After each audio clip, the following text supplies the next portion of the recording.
दोस्तों नमस्कार, ये है मार्गदर्शन फॉर सिविल सर्विसेज। मैं अनुराग चौधरी।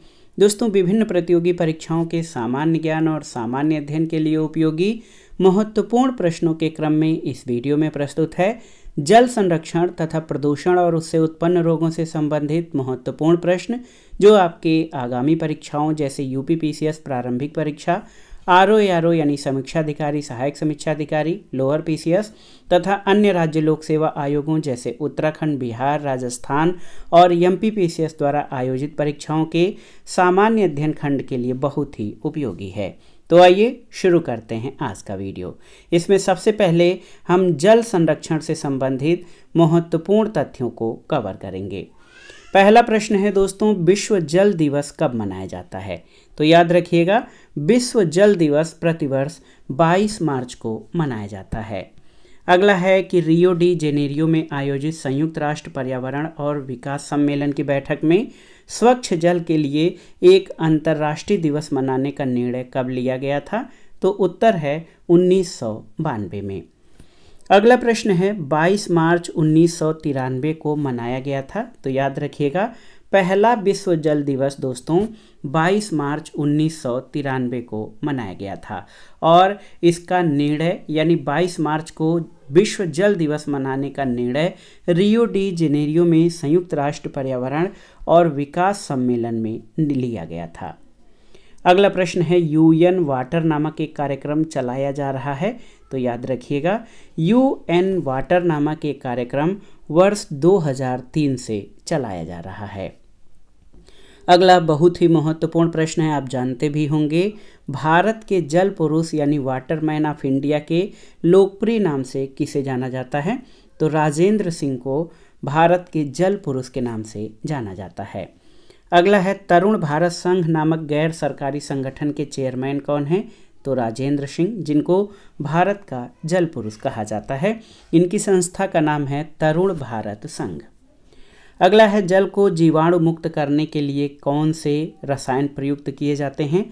तो याद रखिएगा, क्लोरामीन यानी NH2Cl और क्लोरीन डाइऑक्साइड यानी ClO2, ये जल को जीवाणु मुक्त बनाने के लिए प्रयोग किए जाते हैं।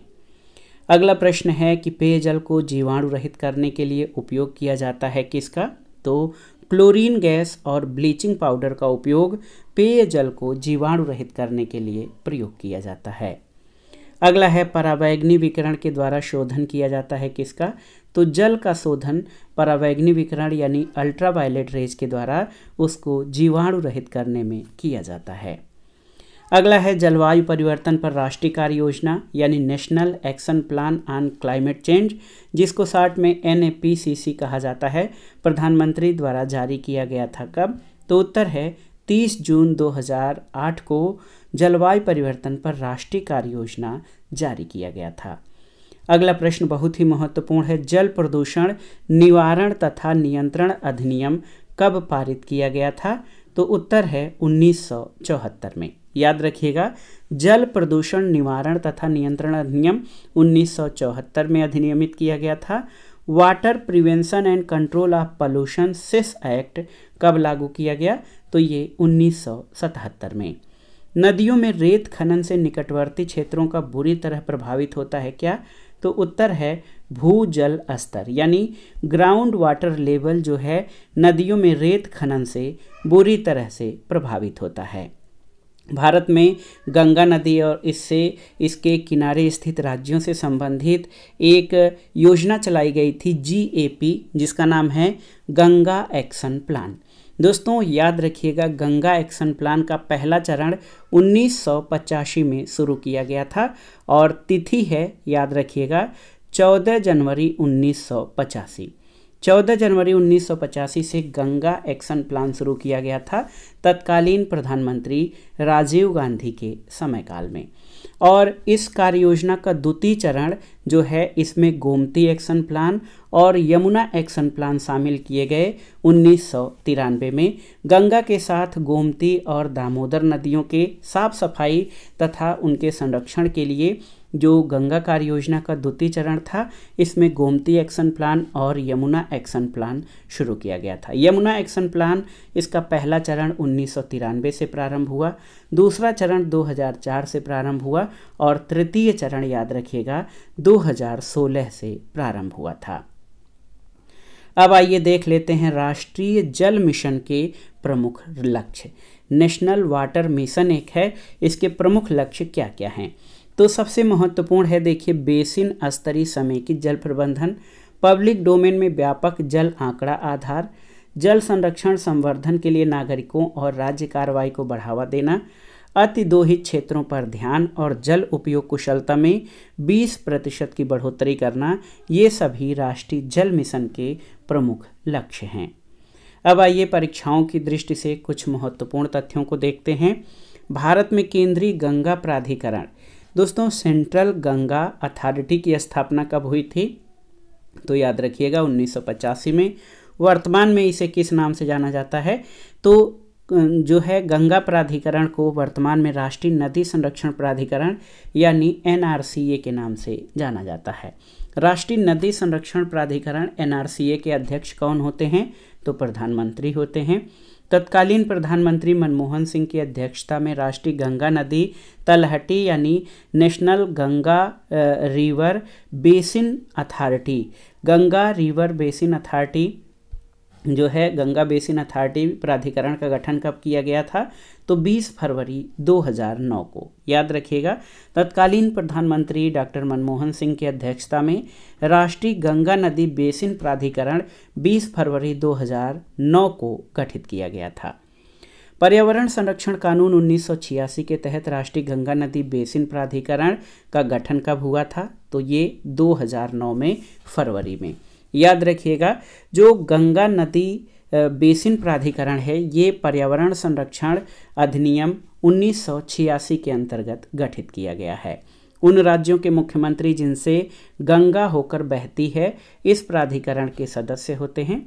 एक और प्रश्न है, केंद्रीय वित्त मंत्री अरुण जेटली ने संसद में 2014-15 के केंद्रीय बजट में जिस एकीकृत गंगा विकास परियोजना की घोषणा की थी उसका नाम क्या है?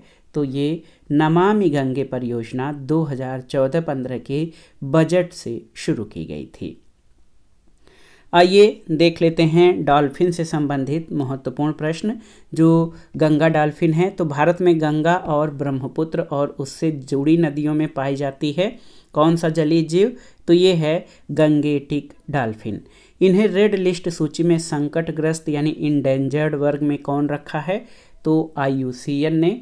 IUCN यानी आप जान लीजिए दोस्तों international union for conservation of nature ने रेड लिस्ट सूची में गंगा डॉल्फिन को रखा है।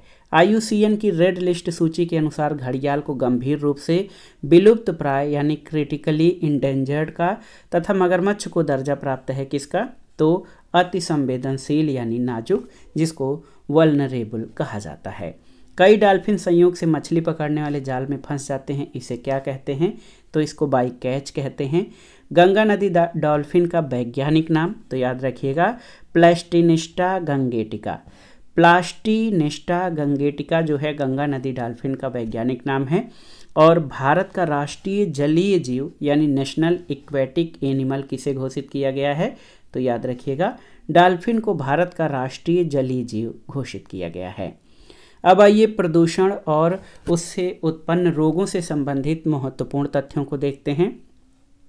स्वचालित वाहन यानी ऑटोमोबाइल्स में एंटी नॉकिंग एजेंट के रूप में क्या प्रयोग किया जाता है? तो लेड यानी सीसा को। सीसा से जो प्रभावित अंग हैं वो क्या क्या हैं? तो सेंट्रल नर्वस सिस्टम यानी केंद्रीय तंत्रिका तंत्र, मस्तिष्क और पाचन तंत्र, ये लेड के कारण प्रभावित होते हैं। लेड जो है विषालु धातु है। रक्तदाब यानी ब्लड प्रेशर बढ़ाकर हृदय संबंधी बहुत से रोगों का मूल कारण क्या बनता है? तो कैडमियम। पेयजल में कैडमियम की अधिक मात्रा से कौन सा रोग होता है? तो याद रखिएगा इटाई रोग पेयजल में कैडमियम की अधिक मात्रा से होता है। पारा या मरकरी युक्त जल पीने से क्या होता है? तो ये मिनीमाटा रोग होता है। बहरापन, आँखों का धुंधलापन और मानसिक असंतुलन और होठ, जीभ और कई अंगों में शून्यता जैसी बीमारियां उत्पन्न होती हैं। कैसे? तो मिथाइल मरकरी यानी मिथाइल पारा से। शीशे की विषाक्तता उत्पन्न करने वाले स्रोत कौन से हैं? तो ये प्रगलन इकाइयाँ और पेंट जो हैं ये शीशे की विषाक्तता उत्पन्न करते हैं।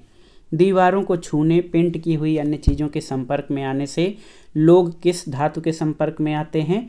तो शीशे के। और पेंट के अतिरिक्त वेल्डिंग, रबर निर्माण प्रक्रिया, जिंक और कॉपर को गलाने वाली इकाइयाँ ये क्या उत्पन्न करने वाले स्रोत हैं? तो उत्तर है शीशे की विषाक्तता उत्पन्न करने वाले स्रोत हैं। अगला है एस्बेस्टस एक जहरीला पदार्थ है, इसकी धूल से कौन सा रोग हो सकता है? तो एस्बेस्टस धूल से फेफड़े का कैंसर हो सकता है। उदर संबंधी या पेट संबंधी समस्याएं उत्पन्न होती हैं कैसे? तो पारे की विषाक्तता से। अगला है एस्बेस्टस फाइबर से घिरे वातावरण में ज़्यादा देर रहने से क्या हो जाता है? तो इसका नाम है एस्बेस्टोसिस रोग। और एस्बेस्टस, डीडीटी और प्लास्टिक प्रदूषण के ऐसे कारक हैं जो अपघटित नहीं होते हैं, तो जैविक रूप से। दोस्तों, जो प्रदूषक जैविक रूप से अपघटनीय हैं उनको जैव अपघटनीय प्रदूषक कहते हैं। ये प्रकृति में कुछ समय के बाद जो है विलुप्त हो जाते हैं, समाप्त हो जाते हैं, लेकिन एस्बेस्टस, डीडीटी और प्लास्टिक प्रदूषण ये अपघटित नहीं होते हैं और प्रकृति में लंबे समय तक बने रहते हैं। अगला है सरसों के बीज के अपमिश्रक के रूप में सामान्यतः प्रयोग किया जाता है किसको? तो आर्जिमोन के बीज को। सरसों के तेल में आर्जिमोन के बीज की मिलावट से कौन सी महामारी फैल सकती है? तो ड्राप्सी रोग फैल सकता है। अगला है एक अपशिष्ट उपचार प्रक्रिया जिसके तहत अपशिष्ट पदार्थों के दहन के माध्यम से उसमें शामिल कार्बनिक तत्वों को नष्ट किया जाता है, तो इसको इंसिनरेशन कहा जाता है। इस प्रक्रिया के लिए किसका प्रयोग किया जाता है? तो इंसिनरेटर्स का। और एक और प्रश्न है, कोयला दहन के फलस्वरूप कार्बन डाइऑक्साइड, नाइट्रोजन के ऑक्साइड, सल्फर के ऑक्साइड, क्लोरोफ्लोरोकार्बन और वायुजनित अकार्बनिक कणों जैसे फ्लाई ऐश, कालिख इत्यादि का उत्सर्जन होता है। तो याद रखिएगा, उष्मीय शक्ति संयंत्र यानी थर्मल पावर स्टेशंस में जो कोयला दहन होता है उसके फलस्वरूप कार्बन डाइऑक्साइड, नाइट्रोजन के ऑक्साइड, सल्फर के ऑक्साइड, CFC, कार्बनिक कण जैसे फ्लाई ऐश का उत्सर्जन होता है।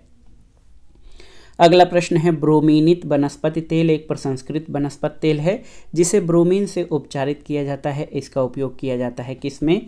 तो शीतल पेय में। मोनोसोडियम ग्लूटामेट ग्लूटामिक अम्ल का सोडियम लवण है, इसे स्वाद बढ़ाने वाले कारक के रूप में उपयोग किया जाता है किसमें? तो चाइनीज फास्ट फूड में। दोस्तों, चाइनीज फास्ट फूड में मोनोसोडियम ग्लूटामेट का प्रयोग किया जाता है जो कि ग्लूटामिक अम्ल का सोडियम लवण है। अगला है, रक्त में घुलकर कोशिकीय श्वसन को बाधित करती है और हृदय को क्षति पहुंचाती है क्या? तो कार्बन मोनोऑक्साइड। और एफ्लाटॉक्सिन फफूंदी के द्वारा उत्पादित होते हैं। एफ्लाटॉक्सिन मुख्यतया उत्पन्न होता है किससे? तो एस्परजिलस फ्लेवस के द्वारा। एफ्लाटॉक्सिन में एक कैंसर जनक पदार्थ जो होता है वो उत्पन्न करता है क्या? तो ये यकृत कैंसर उत्पन्न करता है एफ्लाटॉक्सिन में जो कैंसर कारक पदार्थ होता है। अगला प्रश्न है, पर्यावरण में निम्नीकरण के प्रति प्रतिरोधी कार्बनिक यौगिकों को क्या कहते हैं? तो POPS यानी परसिस्टेंट ऑर्गेनिक पॉल्यूटेंट्स, ये पर्यावरण में निम्नीकरण के प्रति प्रतिरोधी कार्बनिक यौगिकों को कहा जाता है। इसमें मानव और पशु ऊतकों में क्षमता होती है, तो ये मानव और पशु ऊतकों में जो है संचित होने की क्षमता होती है। अगला है, कुछ ब्रोमीन युक्त ज्वाला मंदक को चिरस्थायी कार्बनिक प्रदूषकों की सूची में शामिल किया गया है। तो अस्थायी जैव प्रदूषकों पर स्टॉकहोम अभिसमय के द्वारा कुछ ब्रोमीन युक्त ज्वाला मंदकों को चिरस्थायी कार्बनिक प्रदूषकों में शामिल किया गया है। उत्सर्जित होने पर जल, मृदा और वायु को संदूषित कर सकते हैं कौन से कण? तो याद रखिएगा, नैनो कण उत्सर्जित होने पर जल, मृदा और वायु को प्रदूषित कर सकते हैं। अगला है, जिंक ऑक्साइड और टाइटेनियम ऑक्साइड के नैनो कण पराबैंगनी प्रकाश की उपस्थिति में उत्पन्न करते हैं क्या? तो मुक्त मूलक। और देखिए, लास्ट में हम देखेंगे रेडियो एक्टिव प्रदूषण के प्रभाव के बारे में। दोस्तों, रेडियो एक्टिव प्रदूषण बहुत ही खतरनाक प्रदूषण होता है। इसका प्रभाव प्रकृति में काफ़ी लंबे समय तक बना रहता है। इससे मुख्य रूप से दो तरह के जो है प्रभाव होते हैं, कायिक प्रभाव और आनुवांशिक प्रभाव। कायिक प्रभाव में ऊतक और अंगों को क्षति पहुंचाकर उनकी कार्यप्रणाली में बाधा उत्पन्न करते हैं रेडियो एक्टिव प्रदूषक, और इससे एनीमिया और रक्तस्राव आदि के कारण व्यक्ति की मृत्यु हो जाती है। लेकिन जो आनुवांशिक प्रभाव हैं ये और भी खतरनाक होते हैं। ये ड्रोसोफिला पर अध्ययन से स्पष्ट हुआ है कि इसमें उत्परिवर्तन दर में वृद्धि होती है और आनुवांशिक गुणों पर व्यापक नकारात्मक प्रभाव पड़ता है। तो याद रखिएगा, रेडियो एक्टिव प्रदूषण बहुत ही खतरनाक है और इसका प्रभाव कायिक और आनुवांशिक होता है, जो प्रकृति में लंबे समय तक बना रहता है और ये जल्दी समाप्त नहीं होता है। तो दोस्तों, ये था आज का वीडियो। विभिन्न प्रतियोगी परीक्षाओं के सामान्य ज्ञान और सामान्य अध्ययन के लिए उपयोगी जल संरक्षण तथा प्रदूषण और उससे उत्पन्न रोगों से संबंधित महत्वपूर्ण तथ्यों का संकलन, जो आपके आगामी परीक्षाओं के लिए बहुत ही उपयोगी है। आप इन प्रश्नों को तैयार कर लीजिएगा। वीडियो आपको कैसा लगा हमें कमेंट बॉक्स में ज़रूर बताइएगा। वीडियो को लाइक करें, शेयर करें और इस चैनल मार्गदर्शन फॉर सिविल सर्विसेज को सब्सक्राइब करें। वीडियो देखने के लिए धन्यवाद दोस्तों। नमस्कार।